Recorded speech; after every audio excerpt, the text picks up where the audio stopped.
We constantly hear from both religious leaders and governmental leaders that Islam is a religion of peace. Is it really?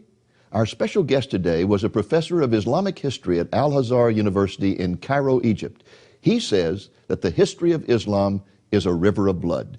Greetings in the name of Jesus, our blessed hope. I am Dave Reagan, Senior Evangelist for Lamb and Lion Ministries, and I am delighted to have with me this week a very special guest by the name of Mark Gabriel.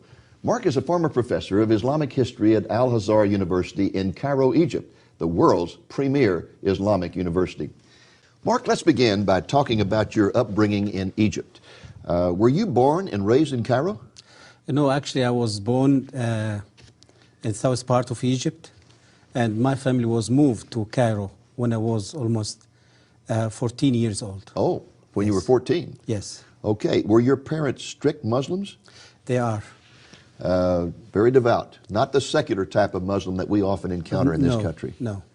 In fact, you had an uncle who was an imam, wasn't he? He's a clerk, yeah, Muslim clerk, and imam also. Wasn't he the one who first began to inspire you to memorize the Quran? Yes, he took me when I was 5 years old, and he started helping me memorizing the Quran. And is it true that by the time you were 12 years old, that you had the Quran memorized? Absolutely. I spent almost 7 years exactly to finish memorizing the entire book. Now, Mark, Yes. I have a copy of the Quran that is about Yes. that thick, and it's Yes. in very small print. Yes. We're talking about quite a lot of material there. Exactly. The size of the Quran actually is exactly like the size of the New Testament. So you had a book, the equivalent of the New Testament in length, memorized by the time you were 12 years old. By heart, absolutely. And you yes. had it memorized in classical Arabic, right? Exactly, because the language of the Quran, it's classic Arabic. It's not dialect Arabic. It's not the Arabic you speak on the streets. No, absolutely And not. probably at the age of 12, you didn't understand all that, did you? No, even when I finished my secondary school, only when I start to really my high school, I start to recognize the meaning of the verses of the Quran and the Yes. teaching of the Quran.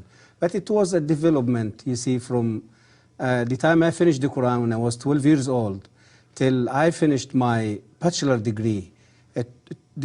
From time to time it was a development taking place in understanding the meaning of this Yes. book.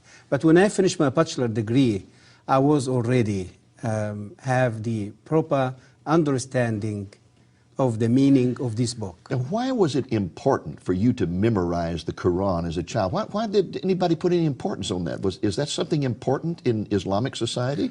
This is actually, it came as culture. Mainly, it's Islamic culture. And it wasn't just from the past 10 years or 50 years. It's from the very early time, the first century of Islam.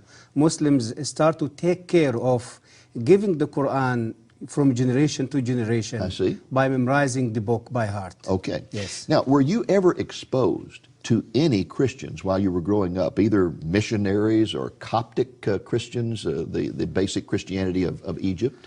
Absolutely. I saw Christians living in my neighborhood, living in my country, Egypt, as minority. But the things that Christianity in Egypt didn't have really the power to influence Muslims. And this is the reason why I wasn't influenced by this type of Christianity during all my life, because the Christianity in Egypt is so tradition. Yes. More than 90% of Egyptian Christians, they are tradition. A very liturgical type exactly. of, yes. But there is one incident happened when I was a little child with a Christian priest from that church. What happened in that time really was left a huge influence over my spiritual life. Tell us about it. I was really become very upset and very angry, you see, of Christians and the Jews because of the teaching I started to receive every day in my school, especially when I was in my secondary school at Al-Azhar Islamic Institute. So one day I decided really to fire the Christians, and so I find a Christian priest in that church was using the road outside of my house, going from his place to his monastery every day. So every day I stand in front of my house and I start to just hit him with the stones and with, you see. How old were you at that time? And that time I was 13 years old. And you're throwing stones at a Coptic priest? Absolutely, and I injured his head. I injured him in his head terribly, and they took him to the hospital. But this man, when he get out of the hospital, he just came just to find out what's going on with me, why I'm treating him that way. He came back and found you? Yes, yes. And he know my house, he know my family even. So anyway, this man, he didn't came to revenge or to treat me in the same way, but he came to advise me that there is a fire inside me, and that fire is going to burn me before burning others. Wow. So, and he came to show me, or to tell me that he forgive me. Even I injured him and I caused big injury to him. He just came to show me that he loves me, he forgive me, and he said there is no reason for you to hate me or to treat me that way. That really impressed you, didn't it? Absolutely. This was really influenced my spiritual life, even when I grow up and I become one of the best students in my university. Now, you were basically sitting on top of the world as a person who was a professor of Islamic history at Al-Azhar University. You were also a Muslim imam at a mosque in Giza, right? Yes, Giza City, yes. I mean, you had all the prestige in the world, and yet one day you made a comment. I think I had it marked here. It's in your latest book, Jesus and Muhammad. You were a person who questioned things, and you were told at the university, you don't question. You were told that. Exactly. You don't question. And you kept questioning. And one day in a conversation with colleagues, you made this statement. We say the Quran is directly from Allah, but I doubt it. I see in it the thoughts of man and not the words of God. Absolutely. And the moment those words came out of your mouth, you knew your fate was sealed, right? Absolutely. What happened that night? This was happened in a meeting between me and other professors from the university, and they just met with me and they discussed what is going on and what they heard from the student. They was think that I've been under pressure of foreigner influence or Christian influence, or so they just want to find out why I'm doubting Islam, why I'm just so. And I said that this statement to them. And then what happened that night? They become very upset. They kicked me out of the university. They fired me. The university fired me. And in the same day, in evening time, I was kidnapped by Egyptian secret police because they accused me that I convert from Islam. What happened to you after that arrest? They put me in the little cell in the headquarters of Egyptian Secret Service in the middle or the center of Cairo.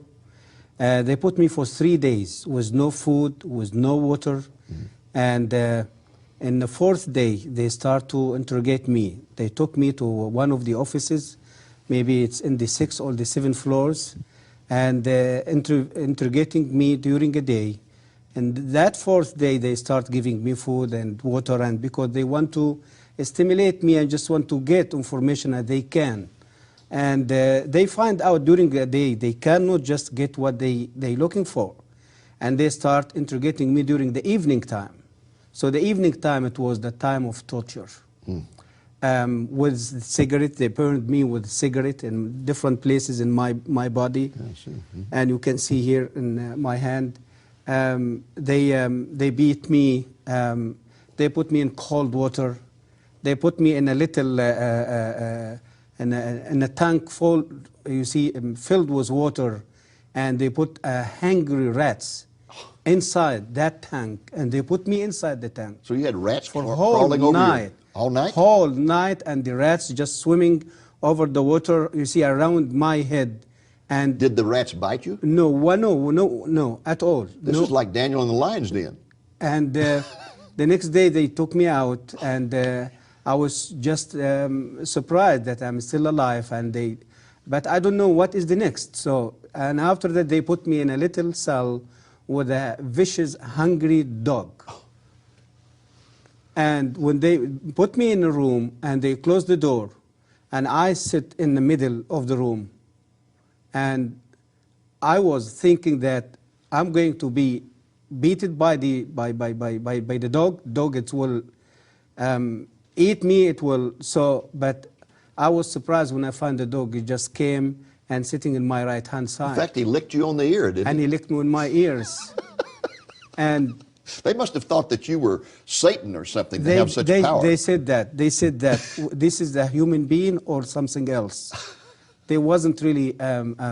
They believe that there is some spirit or some. So at that point, unseen power. Yeah. didn't they decide to just turn you over to some guys in a cell and tell them that you had renounced Islam and let them kill you?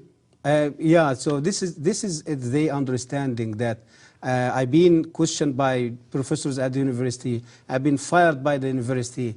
To them, means this guy, he's just out of Islam now. He's convert now. In fact, they wanted to find out what missionary had converted you, didn't they? Exactly. And you hadn't been converted. Exactly. No, I have no idea about Christianity in that time. Yes. About Christ. I never even discussed Christianity.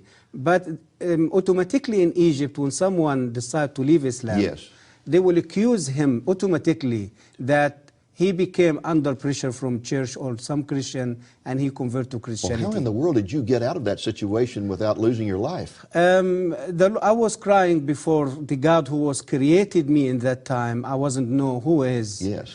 After 15 days, my uncle, he was working as the vice president of Egyptian parliament. He was visiting Russia at that time. When he came back and he heard about my kidnapping, and so he came with permission from the government, and he came with his car and he took me out of the prison. So you got out of prison due to the political influence of a relative who had been out of the country. Absolutely. And then when you went home, I understand your father tried to kill you. My father, he tried to kill me later, after 1 year searching for God, find out who is God, you see, till I received a Bible from a Christian pharmacy.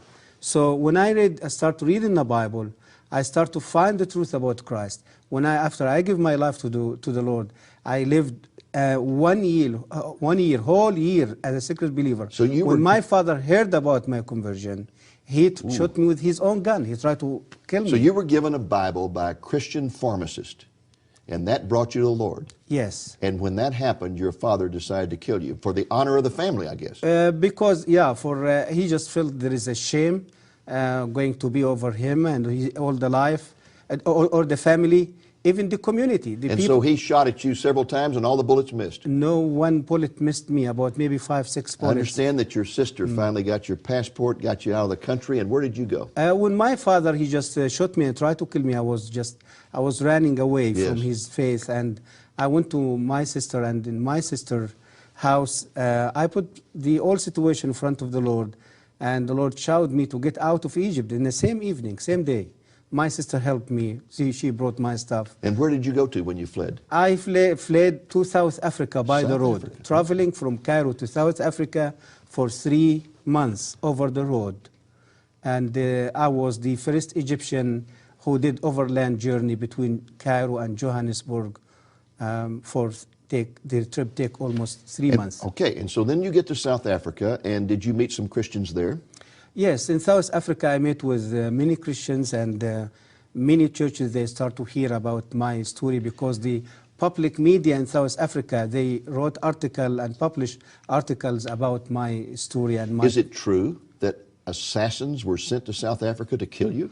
Absolutely. In South Africa, especially after I wrote my first book in South Africa, and my activity became very well known, and Muslim community, they felt they threatened by my activity there, and by this book was released there in Johannesburg in 1996, and they tried to end my life there few times. This religion of peace, just because you question Islam, this religion of peace kidnaps you, tortures you, tries to kill you, and even sends assassins to kill you in South Africa. Yeah. That's some religion of peace, isn't it? Yeah, this is how the world really been deceived by the media, by the world media, the secular media, by Islam. It's not religion of peace. And tell us, when you arrived in South Africa, you said you met some Christian friends. In fact, I think you lived with a Christian family for a while. Yes. But let's just back up for a moment, because I know you became a Christian before you left Egypt. Egypt, yes. What appealed to you about Christianity? Before I met with Christ, I lived for 34 years under Islam, believing in Islam, serving Islam, learning about Islam, teaching about Islam. And I lived another year without faith after I find myself, I'm already out of Islam. So I lived for 35 years searching for peace, searching for the true God who is going to show me that He loves me more than anything in this world. Through the Quran, through the teaching of the Prophet of Islam, I was never experienced something like that. So when I get the Bible and from the doctor pharmacy, before I get the Bible, I lived for a whole year searching for God, asking myself who God can be. I had terrible headache. Every day go to the doctor pharmacy to get headache tablets. So, and finally she gave me the Bible and she gave me the headache tablets. I took the Bible in one hand and headache tablets in another hand. When I started reading the Bible, I met with the Lord Jesus Christ face to face through the Sermon of the Mountain in Matthew chapter 5, telling me about love. Love your enemy. Not kill your enemy. Not kill your enemy. So the word of the Bible, the word of Jesus Christ, and that evening came to me is just like a beautiful rain. And so you began to find the peace that had eluded you all those years. Exactly. For peace, forgiveness. I felt for the first time that my sins has been forgiven. Hallelujah. And I being justified already by the blood of Jesus. I was lived for 35 years with guilt. The guilt of my sin, the guilt of living as a lost person. I don't know who going to forgive my sin. I don't know who going to rescue me from the punishment of Allah. I do have no assurance that I can be in the right place, you see, Actually, to live the eternity. In Islam, you never really know for sure whether you're saved or not. Muhammad didn't know whether he was saved or not. Absolutely not. Isn't that something? Yes, this is true. Now, very quickly, we only have about 2 minutes in this segment. When you finally got to the United States, you were given religious asylum in this country. Yes. And you had a remarkable experience in Washington, D.C. when somebody said that there was a Muslim imam who was going to be speaking at a university. George Mason University. And you went to hear him speak. Yes. And what did you find out about I him? went there, I shocked, I thought this man, he was a Baptist pastor from Texas. A Baptist pastor from Texas? Yeah, and he converted to Islam. And he now preaching, you see, for Islam in George Mason University and sharing his testimony. So, and after he finished his speech, he asked if there is anyone he has question to raise his hand. I find my hand was the first hand. So when I stood up, I did ask him, sir, when did you take that decision to leave Christianity to become Muslim? He said, 8 years. I said, oh, this is like myself.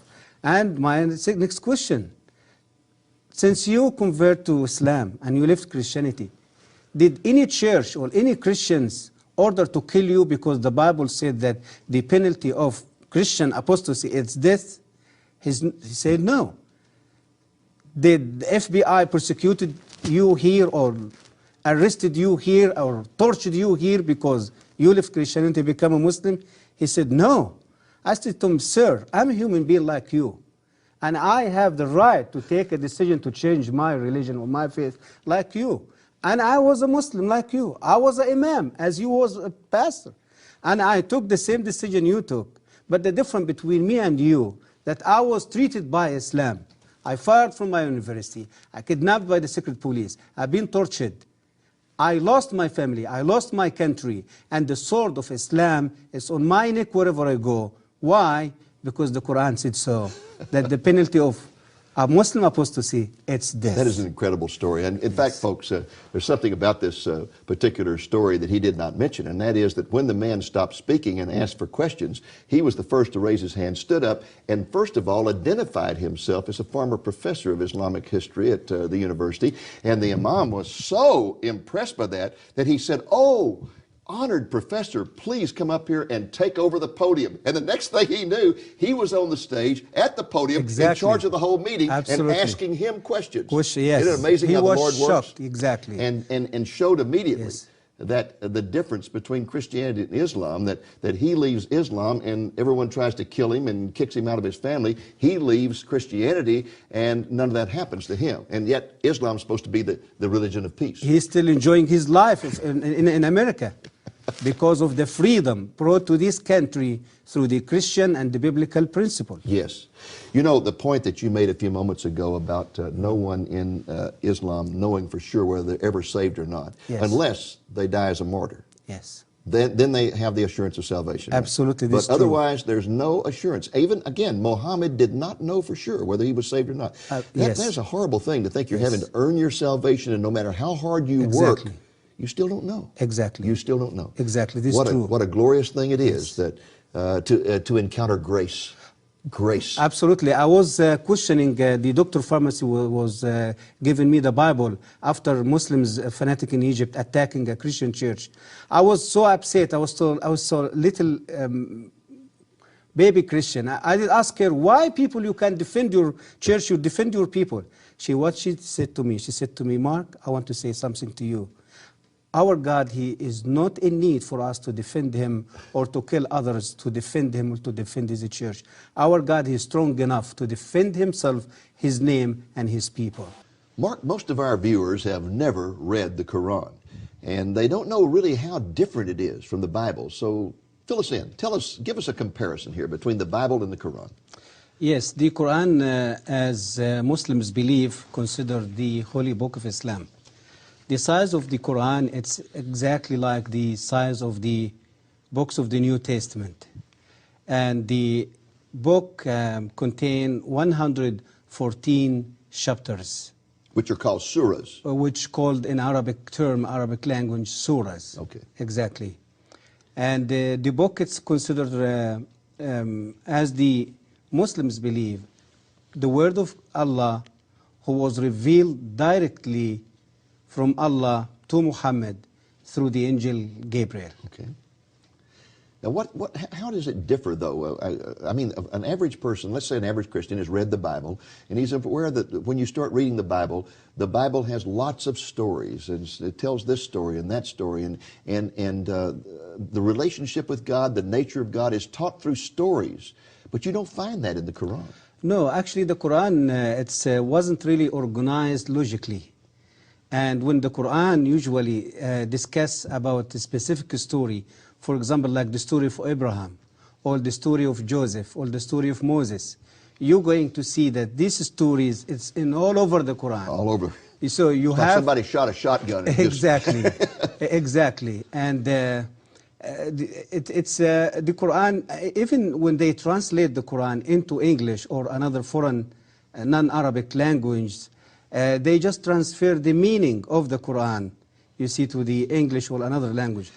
But even even you try to study the Quran, learn about the Quran from the English translation, you're going to miss more than 60% or maybe 70% of the real meaning of the Quran. I find it one of the most difficult books I've ever tried to read in my life because it is so disjointed. It just, there's a sentence here and then the next sentence may not have anything to do with that sentence and the one after it may not have anything to do with it. It's like in American literature we have what's called stream of consciousness writing, where the person just writes whatever pops into his mind, and he may be talking about a carnival here and about going to church there and whatever, and it just has no relationship one to the other. It's very difficult to follow. Exactly, exactly. Now, the Quran is supposed to be the words of Allah. Yes. The Hadith is another book in the Islamic theology. What is the Hadith? The Hadith, it's the word of Muhammad. In other words, the Hadith, it means what Muhammad said and what he did. So it's just, what you call it, it's the record of Muhammad. Okay. His life, his activity, his word, his action, his teaching, and the Muslim call it Hadith. So one, the Quran, is supposed to be the words of God. Yes. The other are the words of Muhammad. Hadith, it's the word of the Prophet Muhammad. And are they considered to be equal or what? Muslim, they are required to believe in the both books. Okay. Muslim, it's not enough to just believe in the Quran and decline or deny the Hadith. According to the Islamic law, if any Muslim going to deny any of the basic teaching of Islam, he will be convert. He will be out of Islam. And hadith, it's one of the most basics you see in Islamic faith. Okay. Now, another difference between the Quran and the Bible is that the Bible was written by individuals like Moses or Paul in the New Testament, where they sat down, they wrote letters, or they wrote histories or whatever. But Muhammad never did really just sit down and write the Quran or write the hadith, did he?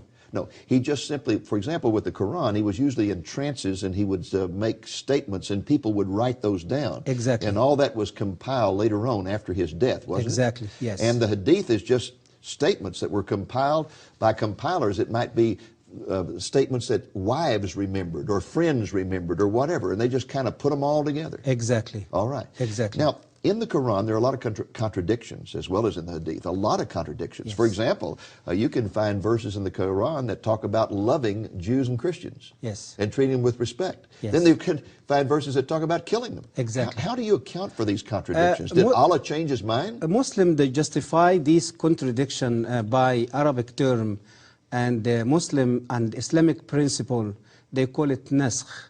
Naskh or nask. This principle means that the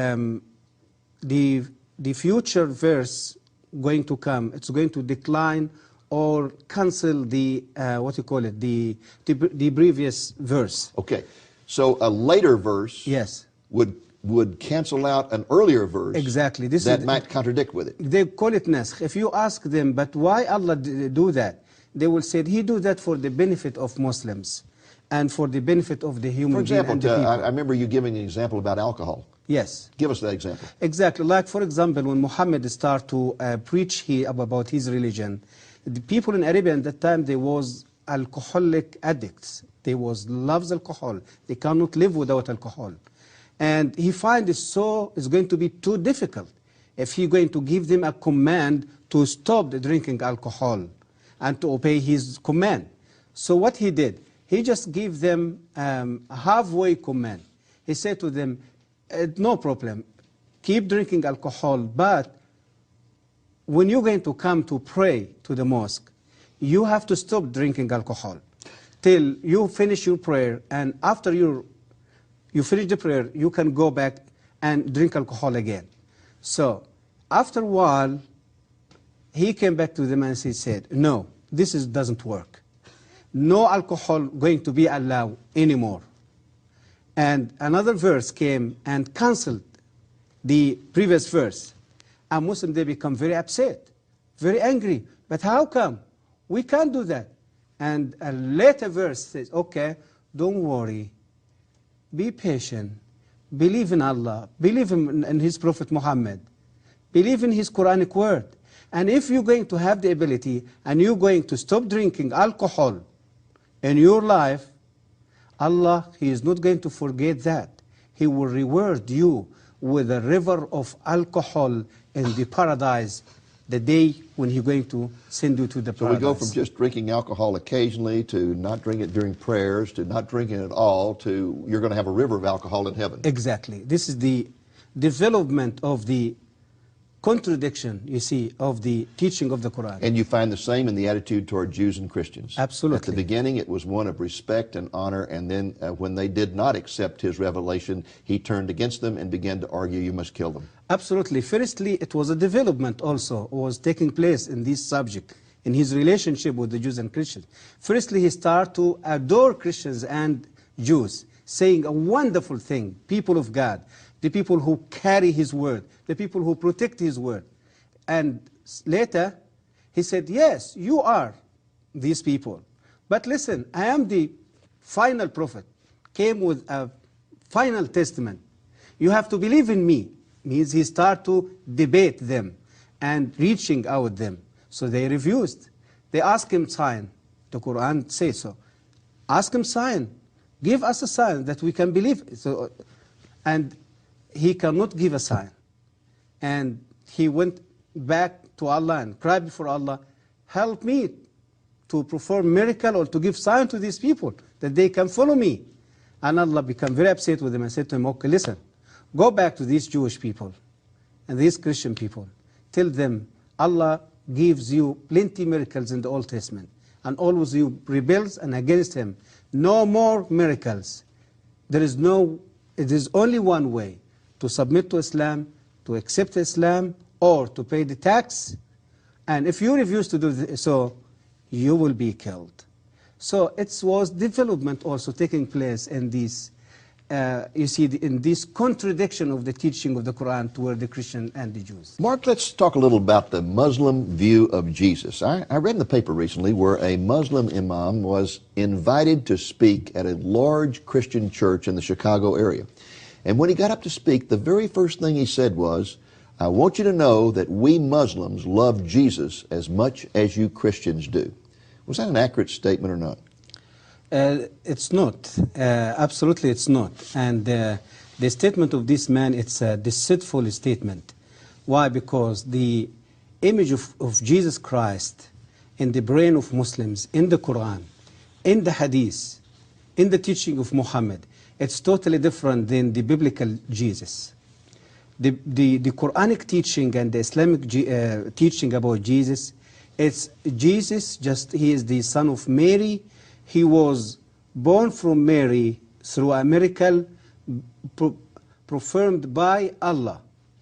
And he cannot be the son of God. He cannot be God. He wasn't crucified. He wasn't shed his blood.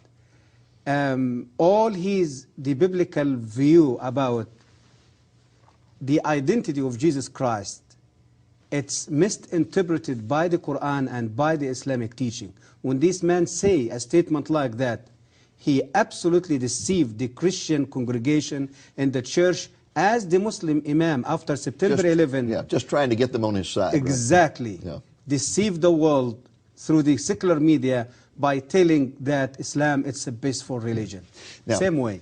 Let me make sure I understand this. They do believe in a miracle birth for Jesus. They do. But the Mary that they identify is really confused, because isn't the Mary, the mother of Jesus, identified in the Quran as Mary, the sister of Moses? Exactly. This is one Very of confusing. the historical mistakes in the Quran. Yeah, exactly. a lot of mistakes about Old Testament, because I get the impression that in his travels, Muhammad probably talked to a lot of Jews, a lot of Christians, got these stories, but got them all mixed up. Historical mistakes, linguistic mistakes. Yes. And as we talk about contradiction of the Quran, yes, we have to talk also about the mistakes, the historical, yes, okay. Now, to get back to Jesus for just a moment, so they view his birth as miraculous in some way or other, yes, although it's from the wrong person. Yes. And then the argument is that he was not God in the flesh, that he was basically just a great prophet, right? Yes, he considered one of the Uli al-Azm min al-Rusul, means the greatest prophets, okay, means Muhammad, Moses, Jesus, Abraham. So they consider him one of the greatest prophets. But Muhammad being the final and greatest of the prophets. He is the greatest and he's the final one. Okay. Now, did you say that they deny the crucifixion? They do crucify the, yes. Does the Quran deny the crucifixion? Absolutely. Chapter number 4. Okay. Explain وَمَا قَتَلُوهُ وَمَا صَلَبُوهُ وَلَكِنْ شُبِّهَ لَهُمْ. So Jesus just died? No, he was never died. He was never crucified. When just the Jews tried to crucify him, Allah took him to heaven. Okay. And he's still alive in heaven. Now, do they believe that there will be a second coming of Jesus? They do believe about the second coming of Jesus, yes. Tell us but about that. The Islamic view about the second coming of Jesus, totally different than the biblical view. All what Islam talking about his second coming, he's going to do some things. One of these things, he's going to come and to kill all pigs around the world. Kill all pigs? All the pigs. Yes. Are you serious? Yes. سَيَقْتُلُ الْخِنْزِيرِ. This is the hadith, the word of Muhammad. Okay. Said so. And he's going to come to break the cross, any cross, wood cross. Break all crosses. All the crosses around the world. Okay. And he's going to stop the jizya, means stop collecting tax from Christians. Okay. So that they can still, and he's going to bring justice to the world. Okay. This is the only good point. He just picked it up from the Bible. Yes. But this is they view and they believe about his second coming. It's now, unbelievable. Mark, your newest book is this one here called Jesus and Muhammad. This has just come out. The subtitle, Profound Differences and Surprising Similarities. Similarities. Let's start with Yes. those. There's some similarities between Jesus and Muhammad? There is some similarities, and it's funny similarities. You see, you will amaze when you hear about it. It's not similarities in the goodness of God. No, it's just a normal similarities like the way he grew up, the way he was acting when he was a little child. Like, for example, Islam speaks as Jesus, as the Bible told us about prophecy, prophesied about the coming Messiah. The Islamic side, they say there is prophecy, prophesied about the coming final prophet. Okay. When Jesus, he was a little boy and Yes. just go to the temple every time. Yes, and Simeon prophesied over- Exactly, yes, yeah. Exactly. Simeon prophesied over him. There is another Arabian guy, his name Waraka bin Nawfal. It was the cousin of his first wife. Yes. They said he prophesied about his coming. Okay. About Jesus going to the temple and debating the Jewish Yes. religious leaders. Muhammad, he go to the center of the religious center of Mecca, called Al-Kaaba at that time, debating with religious people. Or you see the so there is some similarities like that. Jesus chose 12 disciples Yes. to spread his message. Muhammad chose 12, we can say, friends or 12 leaders to lead his army and his military in exporting Islam out of Arabia. To So you're different really places talking around. about some similarities that are not really all that significant. Exactly, But the yeah. contrasts are something else. And to get into those contrasts, tell us a story Very of the deeply. Muslim woman that you met in South Africa. Very deeply. Jesus Christ came to bring hope, to bring forgiveness, to bring peace and love. Muhammad came to bring revenge, hatred, lust, killing, bloodshed. It's a very obvious. Like, for example, Jesus Christ, as the Bible telling us in John chapter 8 about the woman who was committed adultery and brought to Yes. Jesus by the Jewish people. Jewish people, they knew at that time that this woman, according to the law of Moses, she will be stoned.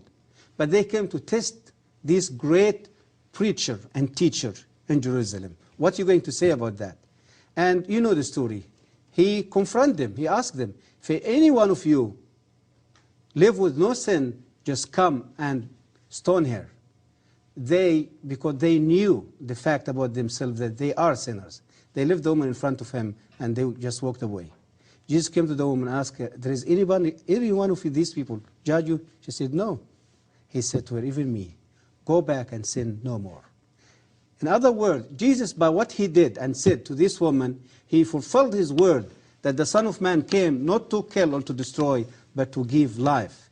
That he is the way, he is the truth, he is the life. He Now, came what to happened? bring life. What happened when a woman in adultery was brought to Muhammad? It's the history repeated itself in an amazing way when 600 years later Muhammad received Muslim woman adultery. Muslim woman was commit adultery, and the reason that Muslim brought her to him because the Islamic judgment of adultery wasn't established yet in Islamic law. So Muhammad asked the woman, "Do you really commit adultery?" She said, "Yes, Prophet, and I'm pregnant now." And he asked her, "Fine, go back home, wait till you deliver your baby, and wait with your baby, nursing him or her, and for 2 years, and then bring your baby and come back to me." She did. She delivered the baby. She nursed the baby for 2 years. And she carried her baby, and she gave the baby a little piece of bread, you see, to eat it, just to show Muhammad that the baby, he can eat now. He is not in need for milk, for nursing anymore. When she came to him, Muhammad took the child from her, commanded his friend to dig a hole in the ground. They put her in a hole. Only her head was above the ground.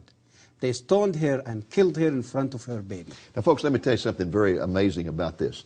When Mark was in South Africa, he was living with a Christian family, and they invited him to go meet with a Muslim woman they had met who was living in abject poverty. And when he went in there, she was greatly honored when she found out he had been a professor at alazhar University. Oh, she was so honored. And she began to honor him. And he said, well, you don't understand, I'm not a Christian anymore. I mean a Muslim anymore. I have become a Christian. Then she was astonished and upset. And she asked him why he would leave the Islamic religion. And he told her the story. He told her the story about Jesus and Muhammad. This story he just told you. He told us that story. And the woman began to weep and weep and weep. And he said, why are you sobbing? She said, I am that woman. I am that woman. I am living here in abject poverty because I committed adultery. My family's trying to kill me. I'm hiding out. I want Jesus. I don't want Muhammad.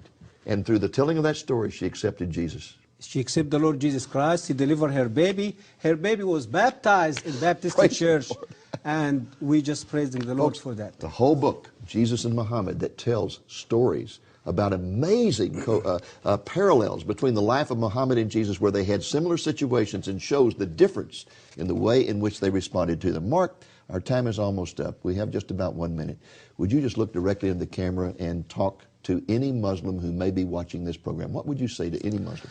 I would like to say to any Muslim man or woman in any place around the world, Islam will not give you peace. Muhammad will never lead you to a right way to connect with God and to experience His love, His forgiveness, His peace. There is only Jesus Christ can give you the peace in your life, can forgive your sin, because He is the Lord of Lords, He is the Prince of Peace, He is the forgiver. He the one came to tell us about the secret of heaven. He is the one came to connect us with the God Father. Muslims, man or woman, please think carefully about your life first, the condition where you live under. Look about the miserable life which Muslims living in any part around the world. Hatred, bloodshed, killing, conflict, terrorist. There is only way for you to get out of this mess is just to accept the Lord Jesus Christ as your Lord and your Savior. And by meeting with Him face to face, you're going to experience the gift which you're going to receive through Him. Your sin will be forgiven, your heart will fill with love, and you're going to experience the forgiveness, and you're going to feel and experience the freedom from sin and from the bondage of Satan. And you're going to find your way to God, and you're going to find you are in the right place. I pray for you, and the power of my Lord Jesus Christ able to reach your heart in the same way He did with me.